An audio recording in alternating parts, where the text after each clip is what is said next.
முருகா.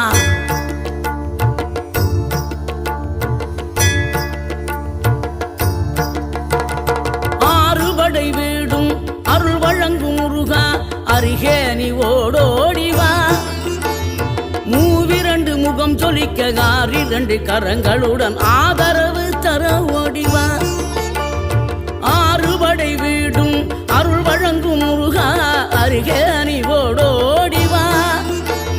மூவிரண்டு முகம் சொலிக்க ஆறிரண்டு கரங்களுடன் ஆதரவு தர ஓடிவா. ஈசன் மகனே என்னை காக்க இங்க உனையன்றி வேறாரையா. நெஞ்சார நான் நினைக்க பஞ்சாமிர்தம் கொடுக்கும் ஒரு தெய்வம் நீதானையா. ஒரு தெய்வம்